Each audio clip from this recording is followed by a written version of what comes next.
Kira Mason checked her translator device as she hurried through the crowded halls of Zeltari Station 5.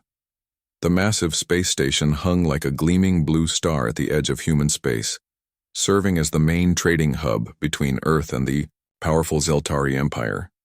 At barely 5 feet tall, Kira moved carefully between the towering alien bodies that filled the main commerce level. The Zeltari females stood over 7 feet tall with broad shoulders and skin that shimmered with blue and purple tones in the station lights. Their males were even larger, often reaching 8 feet with muscular builds that made them look like living statues. A group of Zeltari females blocked the corridor ahead, laughing among themselves. Their long limbs and graceful movements made them look like dancers despite their size. Kira tried to slip past unnoticed, but one of them spotted her. "Look, the ambassador sent her pet translator again," the tallest female said in the clicking Zeltari language. Her friends turned their shining eyes toward Kira. "Does the tiny princess need help reaching the meeting room?" one of them asked with fake sweetness. Kira kept her face calm even as her cheeks burned with shame. "I can find my way. Thank you," she replied, in perfect Zeltari. The aliens laughed harder, impressed by her language skills but amused by her small stature. The Zeltari valued physical strength and height above all else. To them, humans were a curiosity, at best a weak species that somehow managed to build spaceships despite their fragile bodies. Kira, as one of the smallest adult humans they had ever seen, was a constant source of entertainment. She ducked under the arm of a distracted Zeltari male and continued toward the diplomatic section of the station. 5 years ago, she had come here as part of an educational exchange program. Her gift for languages had earned her a place studying alien communication at the prestigious Zeltari Academy. But when funding for the program was cut, Kira found herself stranded on the station. With no money for passage home, she had taken a job as a translator for the Zeltari Diplomatic Corps. Her skills with languages were exceptional. She could now speak 6 alien tongues fluently, including the difficult clicking speech of the Zeltari themselves. The diplomatic section was quieter than the main halls. The blue-tinted walls rose in graceful arches designed to impress visitors with Zeltari artistic superiority. Kira nodded to the guards, who barely glanced at her as she entered the translation prep room. Inside, she found Mila, another human translator, who worked mainly with the trading guilds. Mila stood nearly 6 feet tall, which earned her slightly more respect from the aliens, but still marked her as small by Zeltari standards. "Big news today," Mila said, looking up from her datapad. "Earth sent a new diplomatic team. Their ship docked an hour ago." The Starbridge Kira felt a flutter of excitement. Any news from home was precious, even diplomatic gossip. "Have you seen them?" she asked. Mila grinned. "Just from a distance, but the lead negotiator is supposed to be some hotshot commander from Earth. Space Force. Word is he's here to renegotiate the medical supply routes." Kira nodded. Thoughtfully, medical supplies had been a point of tension between humans and Zeltari for months. The aliens did not prioritize human medical needs, seeing them as less important than their own trading concerns. The door slid open and Vorna, the assistant to the Zeltari ambassador, entered the room. Her blue skin had the deeper purple undertones of Zeltari nobility, and she moved with the fluid grace of the elite class. She looked down at Kira with barely concealed disdain. "Tiny princess, the Earth delegation has requested a human translator for the initial meeting. The ambassador thinks it would amuse them to see you at work." Kira swallowed her pride. "Thank you, Vorna. I will prepare immediately." After Vorna left, Mila gave Kira a sympathetic look. "They always ask for you because you're the best, even if they won't admit it." Kira smiled at her friend. The job paid well enough and let her continue studying alien languages. Someday she hoped to return to Earth and teach at a university. But 5 years among beings who saw her as little more than a clever pet had worn down her spirit. She gathered her translation equipment and headed to the main conference room. Her heart beat faster at the thought of meeting humans from Earth, fresh arrivals who might bring news of home. The conference room doors towered 20 feet high, carved with symbols of Zeltari achievement. Kira straightened her simple blue uniform and touched the small Earth flag pin she always wore. Then she stepped inside, ready to face another day as the tiny princess in a world of giants. The room fell silent as she entered. 12 Zeltari officials sat along one side of the massive table, their blue forms nearly identical to untrained eyes. But Kira could see the subtle differences in skin tone and facial structure that marked their different regions and social ranks. On the other side sat 5 humans, 3 men, and 2 women, all wearing the dark blue uniforms of Earth Diplomatic Corps. They looked up as she entered, and Kira felt a sudden wave of homesickness at the sight of human faces. The tallest of the Earth delegates stood when she approached. He had broad shoulders and brown hair cut in the short style of Earth military. His eyes were a warm green that reminded Kira of Earth Forest Commander Jack Harris, Earth Diplomatic Corps, he said, offering his hand in the human way of greeting. Kira Mason, Station Translator, she replied, taking his hand. Her voice sounded strange to her own ears. She rarely spoke English, anymore except in her private quarters. Welcome to Zeltari Station 5. Commander Harris, she continued. I will be translating for today's meeting, Jack.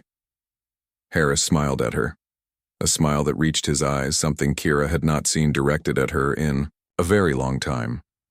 Thank you, Ms. Mason, he said. We appreciate your assistance for a moment.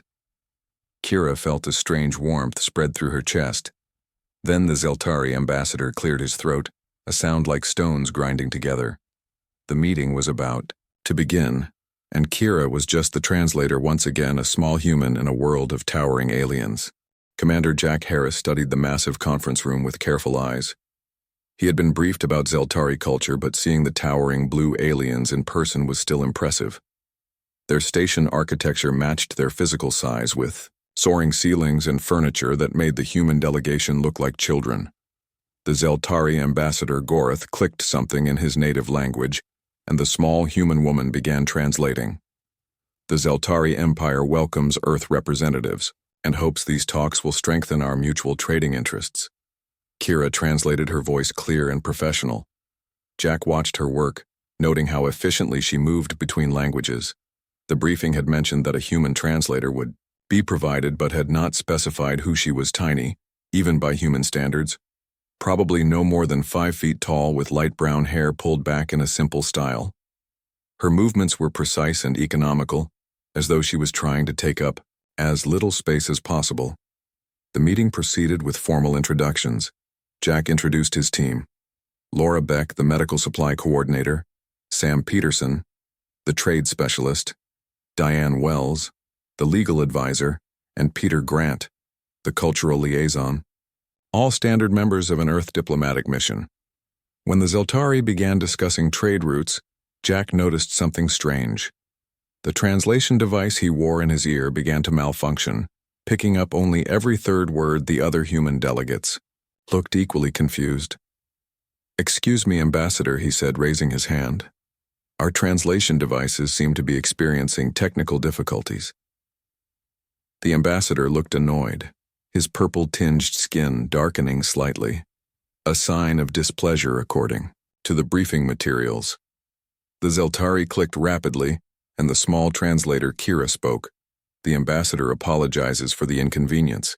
It appears your devices are not calibrated for the specific dialect used in formal negotiations.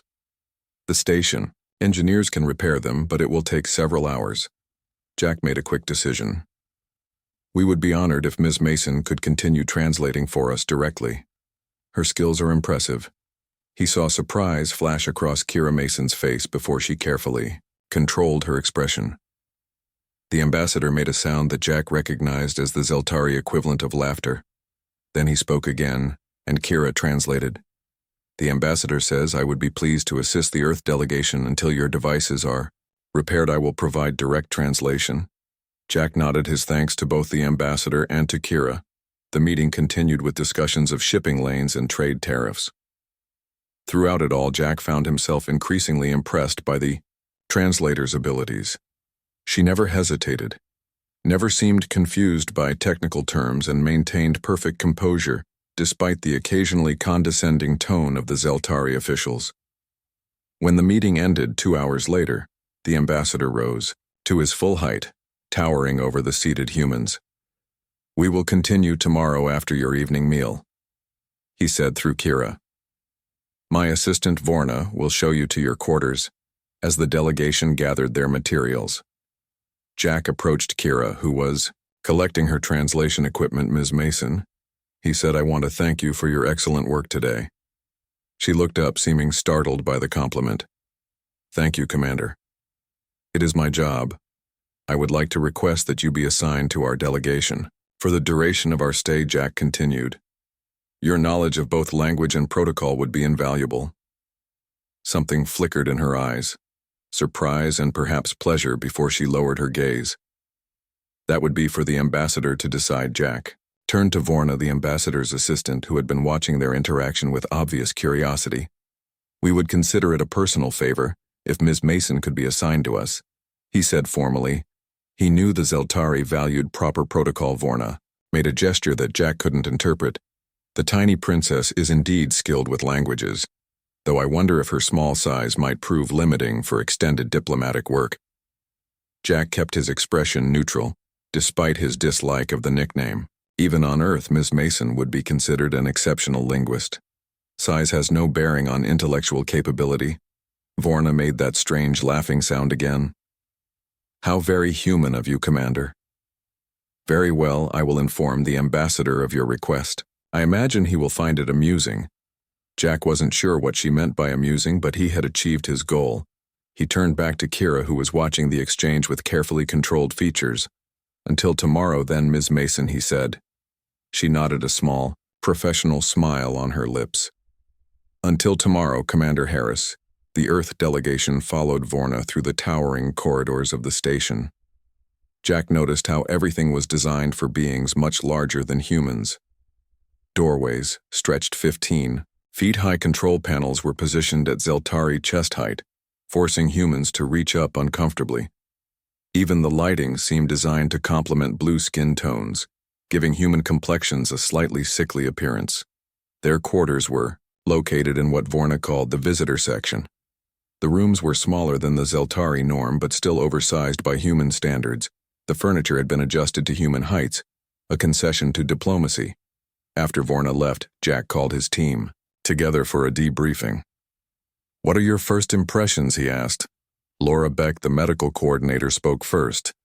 They're physically impressive, but I get the feeling they think we're beneath them. Did you notice how they referred to human colonies as outposts, as if we're just temporary visitors in their space? Sam. Peterson nodded. The trade terms they're offering are technically fair, but all the priority routing goes to their shipments. Human medical supplies are classified as non-essential. That matches our intelligence, Jack agreed. What about the translator, Kira Mason? Did anyone pick up anything there? Diane Wells. The legal advisor frowned. She seems competent, but very reserved. Almost too careful, like she's afraid of making a mistake. Peter Grant, the cultural specialist, added, I checked the station records. She came here 5 years ago as part of an exchange program. When funding was cut, she stayed on as a translator. She's apparently quite famous on the station. The Zeltari call her the tiny princess. Not as a compliment, I take it, Jack said. Peter shook his head. Not exactly. It's more like a pet name. Something small and amusing. That explains a few things, Jack said. He had noticed how the Zeltari officials often spoke to Kira rather than to the humans directly, as if she were a communication device rather than a person. Later that evening, Jack reviewed the trade proposals in his quarters. The terms were not favorable to Earth, especially regarding medical supplies. The Zeltari prioritized industrial materials and technology exchange with little consideration for human medical needs. A soft chime indicated someone at his door. Enter, he called. The door slid open, revealing Kira Mason. Commander Harris. She said, I was informed. You requested my services as translator for your entire stay. Yes, Jack replied. Please come in. She stepped into the room, looking even smaller in the oversized space. I wanted to provide you with some additional context for tomorrow's negotiations. She said the Zeltari use specific phrases to indicate flexibility in their positions. If you know what to listen for, you might gain an advantage. Jack gestured to a chair across from him. Please sit. Tell me what I need to know. For the next hour. Kira explained. The subtleties of Zeltari diplomatic language. The ways they indicated willingness to compromise without seeming weak. The importance of specific gestures and sounds. Jack listened carefully, impressed by her insights. Why are you helping us? He asked. Finally, Kira was quiet for a moment. I am human. Commander Harris, she said simply. Even after 5 years here, that hasn't changed. Jack studied her, the small woman with the perfect posture and careful expressions. He wondered what it had been like for her living among beings who literally and figuratively looked down on her. Yet she had survived, even thrived in her own way, learning their languages and customs better than they knew themselves. I think well, work well together, Ms. Mason, he said, for the first time he saw a real smile cross her face. I think so too, Commander. Over the next week, Kira became an essential part of the Earth delegation.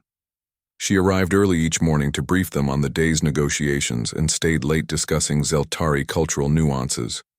Jack found her insights invaluable, not just her language skills, but her understanding of Zeltari psychology. The Zeltari respect physical strength above all else, she explained one evening, as they reviewed the day's progress, but they also value what they call presence. The ability to command attention. Jack nodded, thinking of how the ambassador always positioned himself at the highest point in any room. That's why they look down on humans. Kira smiled slightly.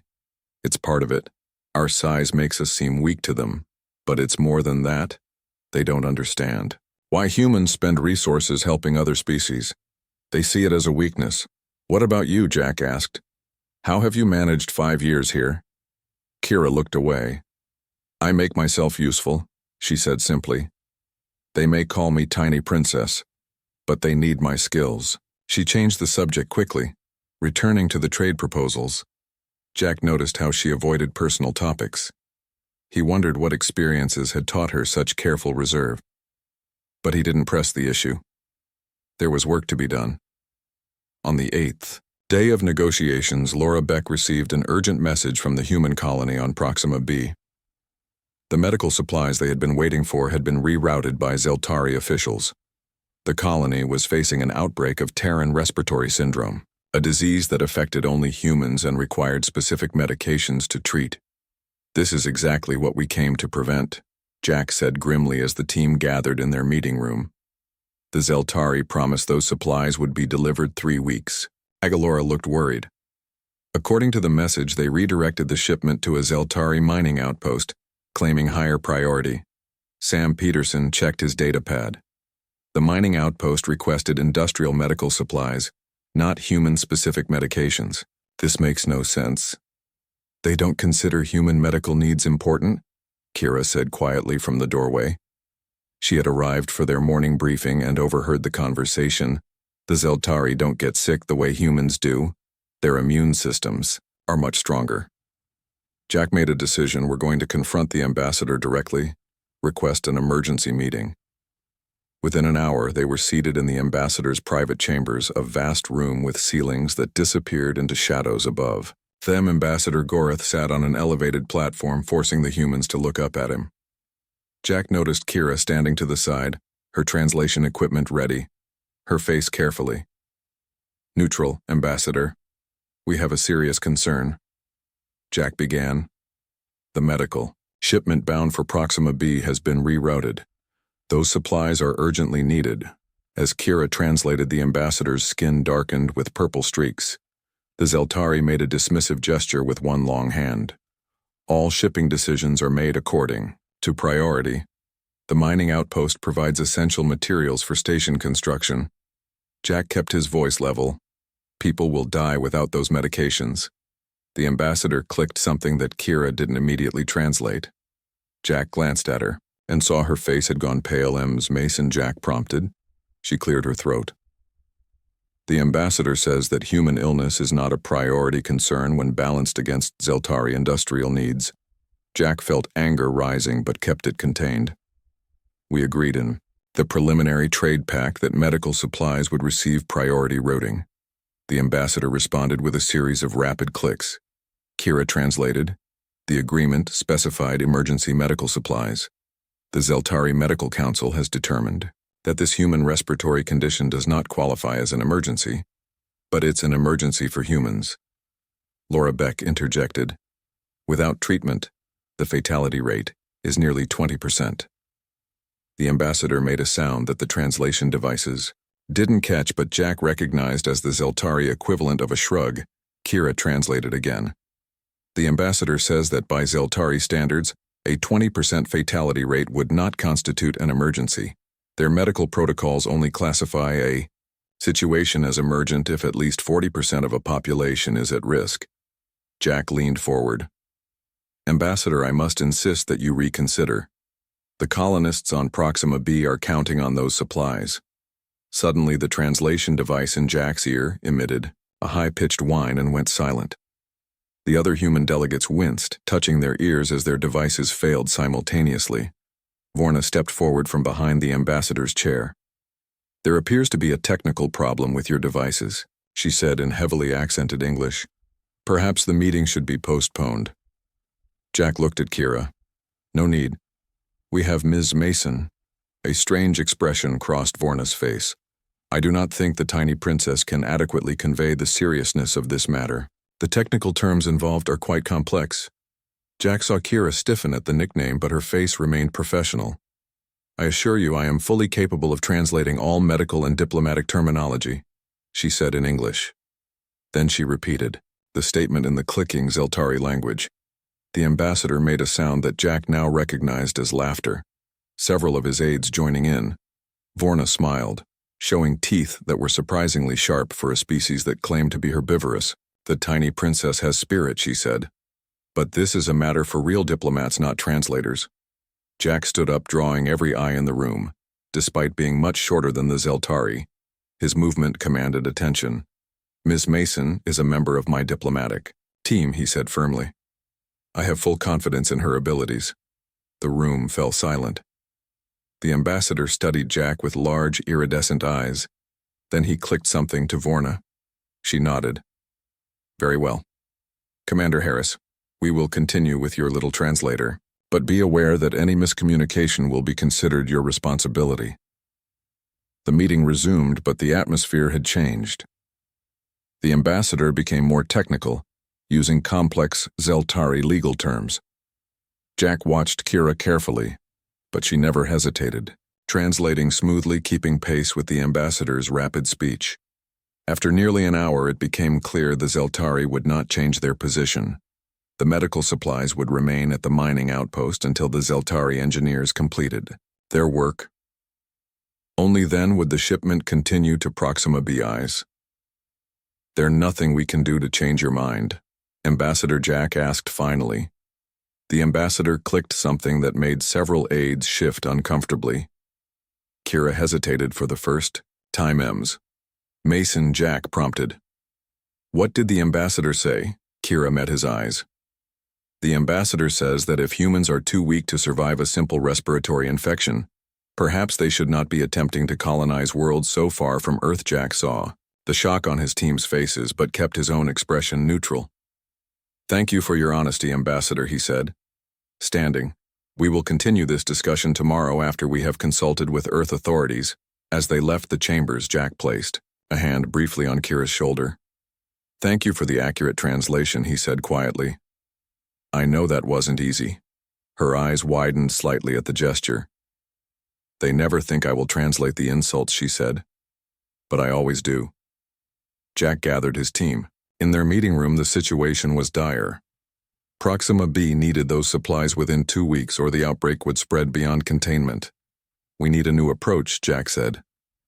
Tell me everything you know about Zeltari shipping protocols for hours. They analyzed data looking for loopholes or alternatives. Kira stayed with them, explaining Zeltari customs and regulations. As evening approached, most of the team returned to their quarters to prepare reports.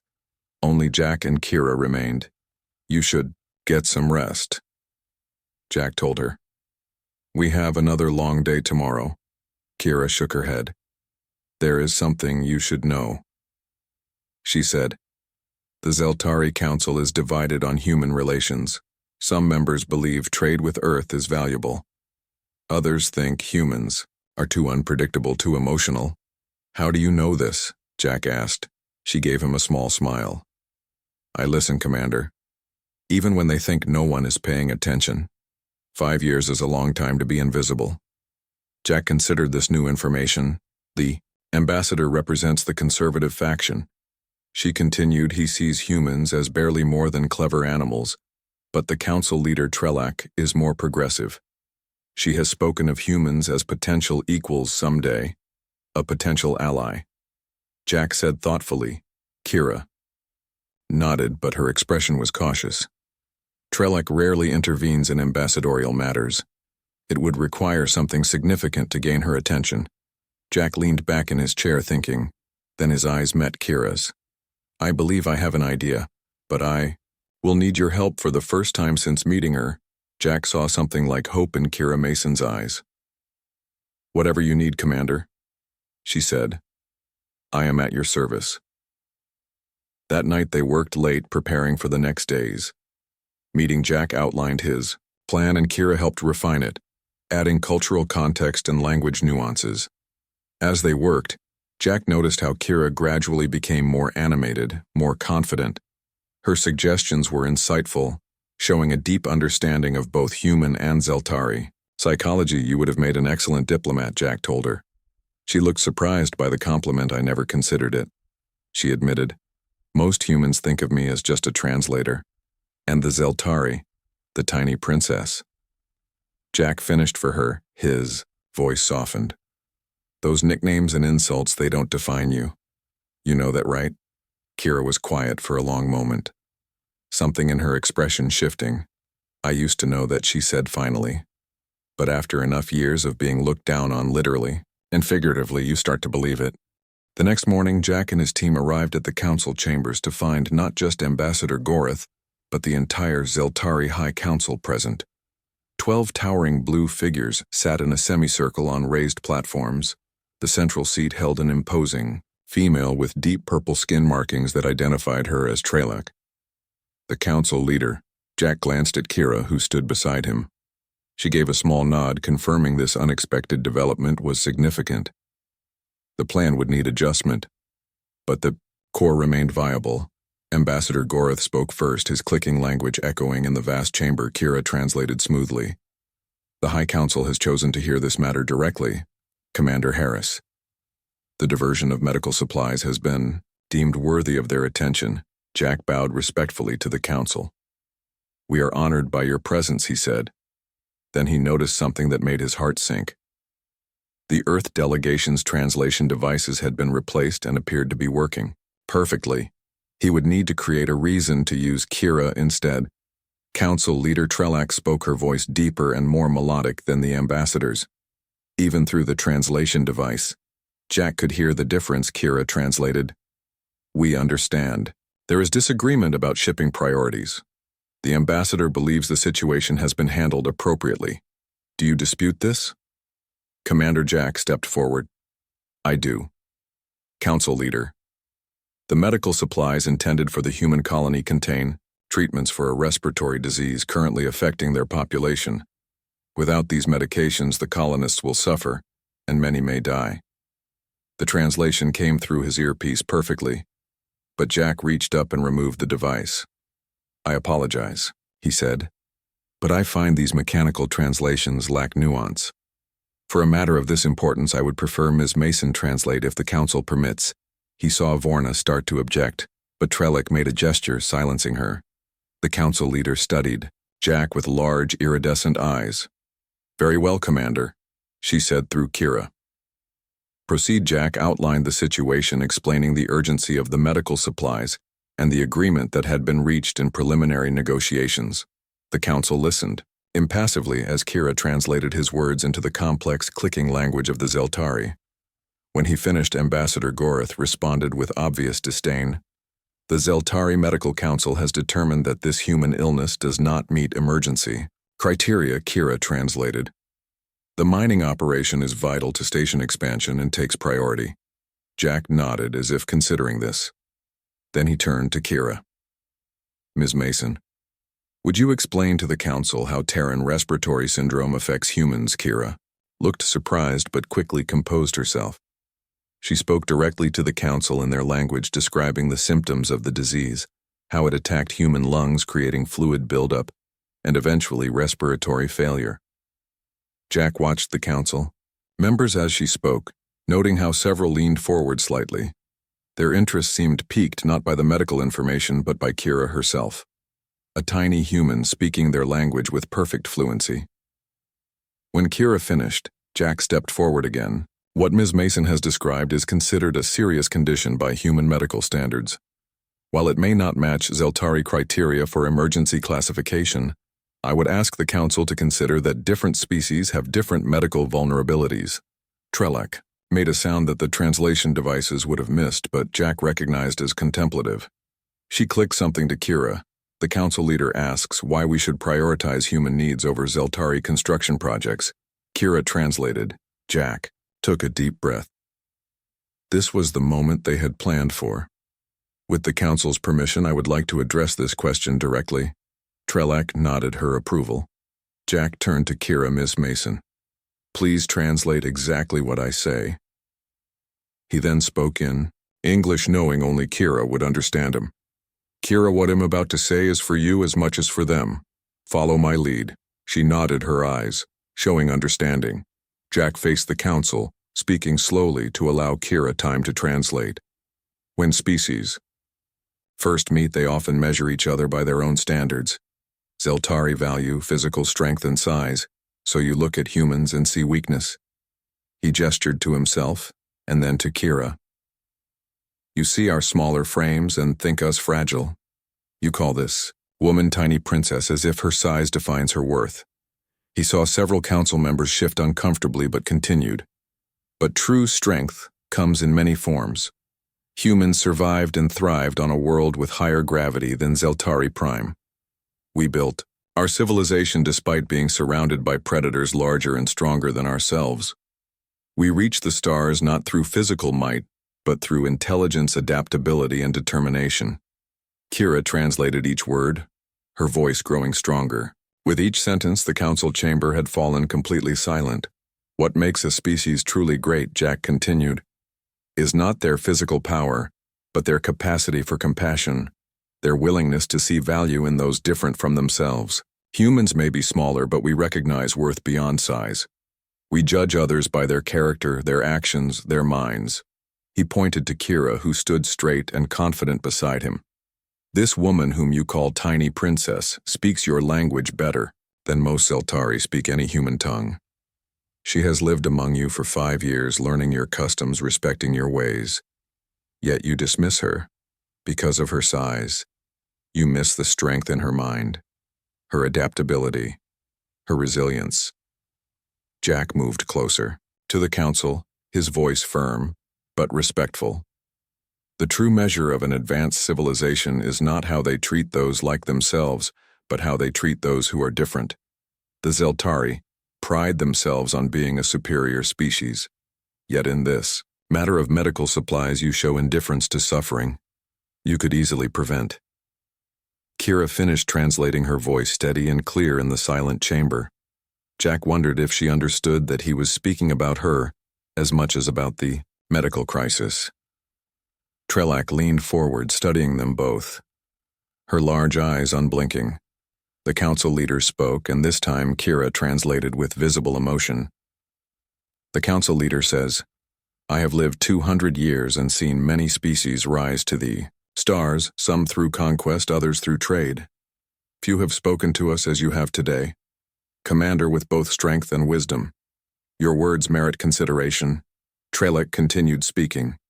Kira translating. The small human female has indeed shown remarkable qualities living among us these years. Perhaps we have been too quick to judge by size alone. The council will reconsider the classification of your medical supplies. Ambassador Gorath began to protest, but Trelak silenced him with a gesture. She spoke again, her clicking language taking on a formal rhythm. The council leader has ordered the medical supplies rerouted to your colony. Kira translated. A temporary delay in station construction is acceptable if it prevents suffering among our trading partners. Jack bowed deeply. Thank you, Council Leader. Your wisdom honors the Zeltari people. As they left the chamber, Jack felt Kira trembling slightly beside him. Are you all right? He asked quietly. She nodded, not trusting herself to speak. In 5 years, no one had ever spoken of her that way. To the Zeltari, she had been a curiosity at best. An amusement at worst. Jack had made them see her differently, and perhaps more importantly, he had made her see herself differently. The Earth delegation celebrated the victory in their quarters that evening. The medical supplies would reach Proxima B within 3 days. The colonists would be safe. Laura Beck was already composing a report to Earth headquarters detailing their diplomatic success. Through it all, Kira sat quietly observing the humans' interactions. She had grown so accustomed to Zeltari formality that the easy camaraderie of the Earth team seemed almost shocking. They joked, they laughed, they touched each other casually on shoulders, and arms, gestures of connection that the Zeltari would never understand.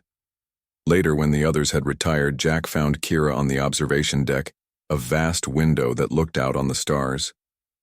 She stood alone, her small figure silhouetted against the vastness of space. What you said today, she began when she heard him approach. Did you mean it? Jack moved to stand beside her, looking out at the stars. Of course I did, every word. She turned to face him.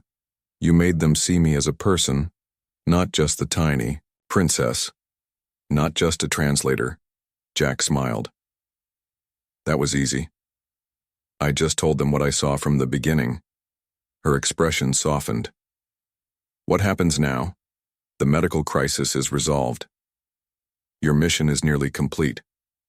Jack looked out at the stars again. The mission, yes. But I think there might be another matter to address. What matter? She asked. You, Kira. Mason, Jack said simply. You've been here 5 years living among beings who don't see your true worth. Earth needs people with your skills. Your understanding of Zeltari culture and language is invaluable. Kira looked away. The Zeltari need translators. Jack shook his head gently. Earth needs you more.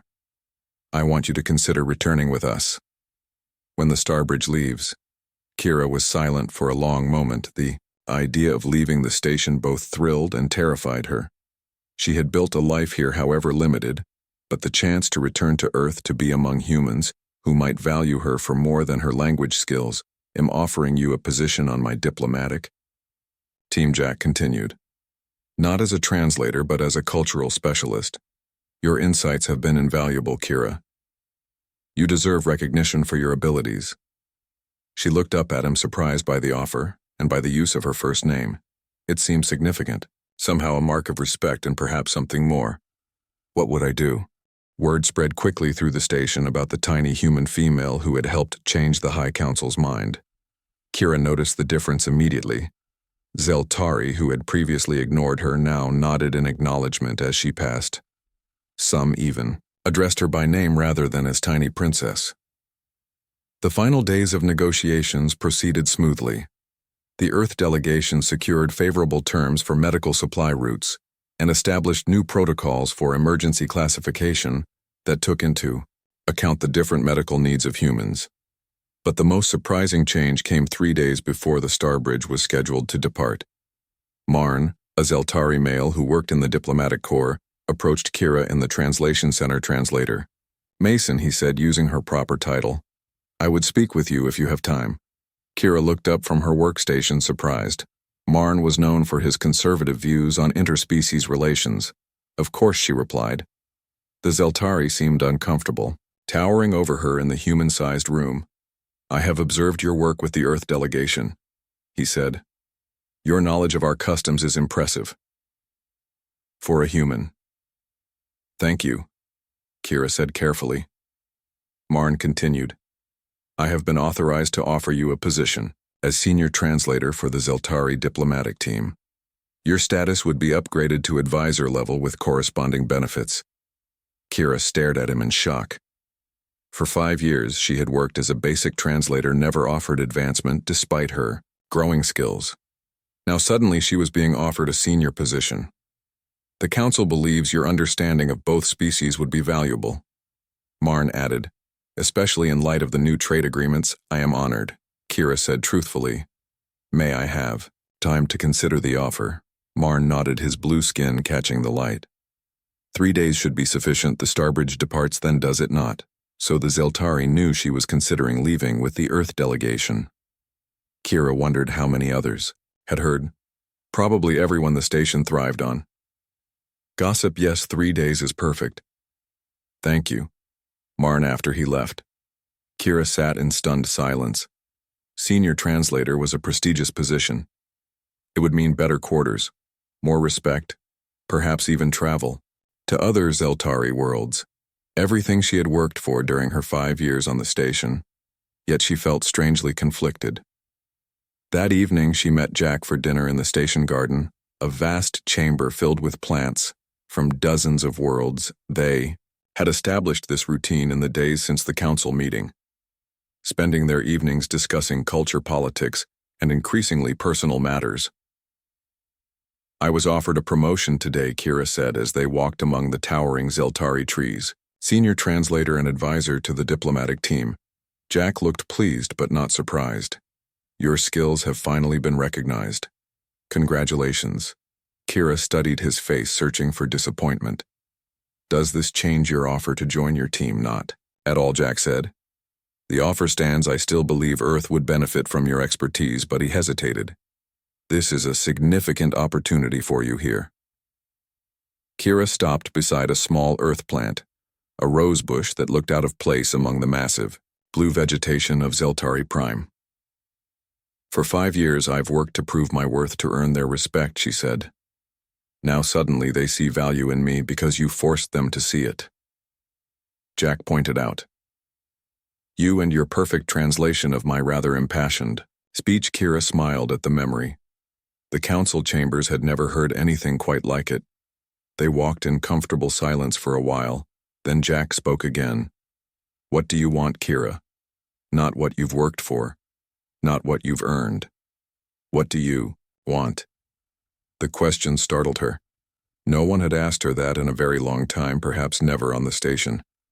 Her wants had always seemed irrelevant in the face of necessity. I want, she began, then stopped, considering carefully. I want to be somewhere.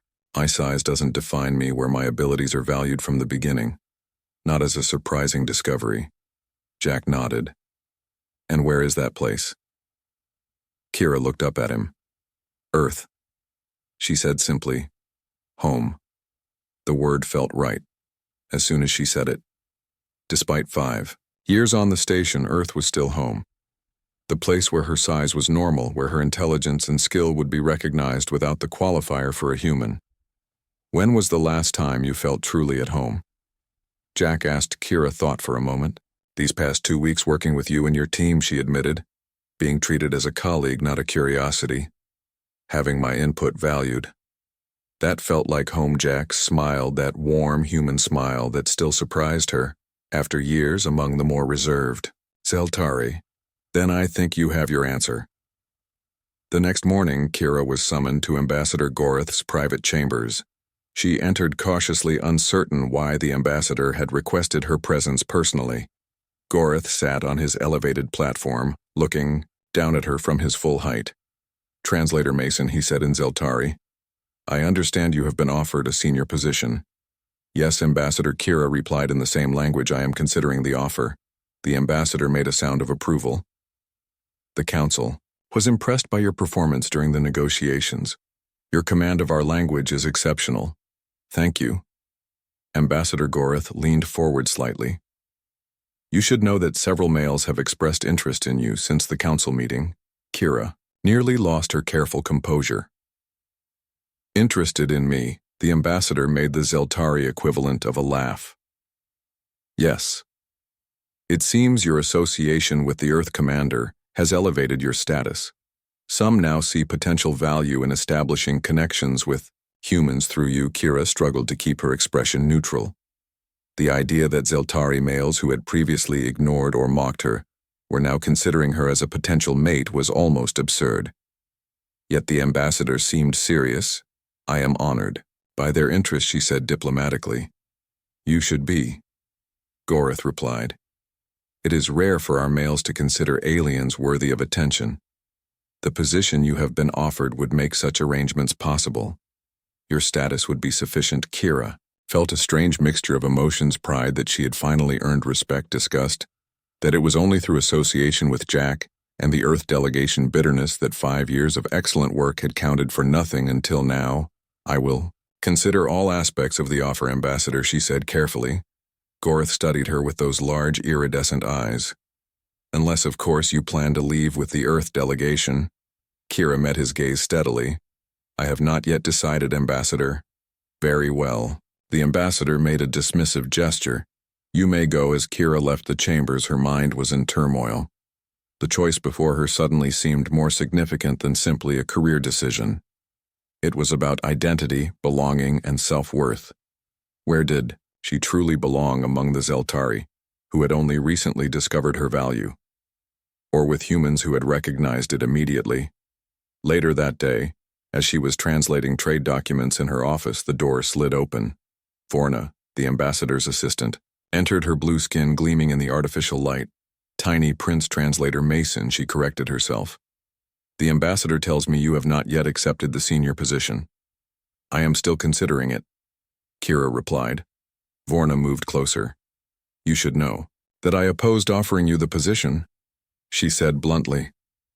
I believe humans lack the necessary perspective for diplomatic work. Kira nodded, unsurprised by Vorna's honesty. May I ask why you are telling me this? The assistant studied her with cool eyes. Because I want you to understand what you are rejecting if you leave. Many opposed your promotion. Many still see you as just a small human playing at importance. The council overruled these objections. Such opportunities do not come twice. Is that a threat? Kira asked, her voice steady. Vorna made a dismissive gesture. Not a threat, a reality. If you reject this position to follow the Earth Commander, you will not be welcomed back. Kira stood straighter, despite being nearly 2 feet shorter than Vorna. Thank you for your honesty, she said. I will keep it in mind. After Vorna left, Kira sat at her desk, considering the Zeltari had finally offered her everything she had worked for: respect, position, status, even the possibility of social acceptance. But it felt hollow somehow, like being admitted to an exclusive club that had spent years mocking her from outside. That evening she found Jack in the observation lounge, looking out at the stars. The star bridge was visible in the distance, docked at one of the station's outer pylons. I've made my decision, Kira said without preamble. Jack turned to her, his expression carefully neutral. And coming with you, Kira said. To Earth. The senior translator position is prestigious, but it came 5 years too late. Relief washed over Jack's face. I'm glad, he said simply. Though I would have supported whatever choice you made. Kira moved to stand beside him, looking out at the Earthship. I realized something today, she said. The Zeltari only valued me once. You showed them I was valuable. They needed an outsider to point out what had been in front of them for years. Jack nodded, understanding. And that matters to you. It does, she confirmed. I want to be somewhere. My worth is recognized from the beginning, not as a surprising discovery. The day the star bridge was scheduled to depart, Kira packed her few belongings. 5 years on the station, and everything she owned fit into 2 small bags. The Zeltari had not taken her decision well. Ambassador Gorth had been coldly formal. Vorna openly contemptuous. Several of the males who had supposedly expressed interest made comments about human fickleness and poor judgment. Only Mila, her fellow translator, had supported her decision. You've outgrown this place, she had said, hugging Kira goodbye. Find happiness among your own kind.